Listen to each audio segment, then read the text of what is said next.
மெஸ்ஸில்லானா என்ன? புனித பயணம். அதாவது இந்த புனித பயணம்னா ஒரு சில தமிழ்ல அப்படி இல்லை, புனித பயணம்னு எபிரேய மொழியில இருக்கு, ஆங்கில மொழி பேதாங்கள் ஒரு சில சொல்லியிருக்கு.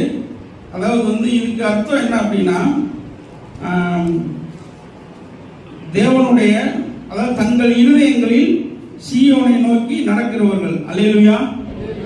இருதயங்கள்ல இந்த மெஸ்ஸில்லா புனித பயணத்துக்கு என்ன அர்த்தம்? இருதயங்கள்ல சீயோனை நோக்கி நடக்கிறவர்கள். நம்முடைய ஒவ்வொரு நடையும் எதை குறித்து தான் இருக்கணும்? சீயோனை நோக்கி தான் இருக்கணும். அல்லேலூயா. நாம் இந்த உலகத்தில் பிறக்கிறோம், பல இடங்களுக்கு நாங்கள் பயணம் பண்றோம். நம்ம வாழ்க்கை முழுவதும் பயணங்களால் நிறைந்ததா இருக்குது.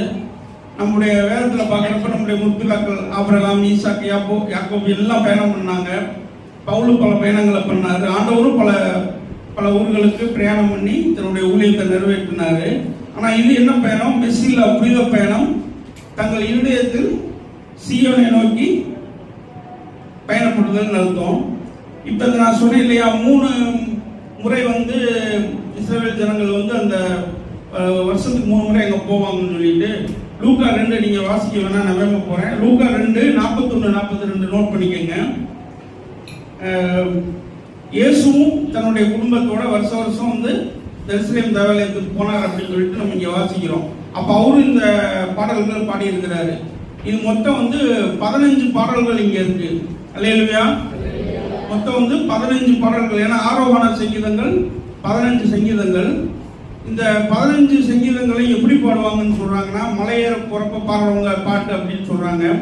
ஒரு சிலர் தேவாலயத்துக்கு போகிறவர்கள் பாடுகிற பாடல் அப்படிங்கிறாங்க. இன்னொன்று, எருசலேம் தேவாலயத்தில் 15 படிக்கட்டுகள் அரைவட்ட வடிவத்தில் இருக்குமா.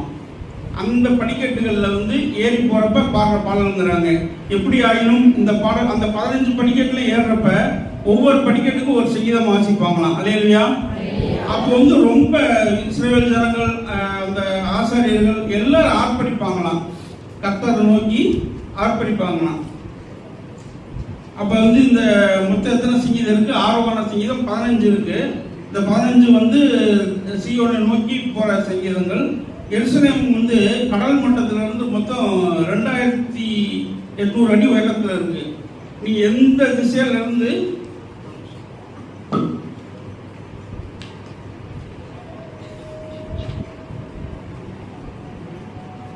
எருசலேம் எங்க இருக்கு? மோரியா மலையில மேல இருக்கு. கடல் மட்டத்திலிருந்து 2800 அடி உயரத்துல இருக்கு. நீங்க எந்த திசையில இருந்து எருசலேம் மலைக்கு போனால் மேலே ஏறித்தான் போகணும்.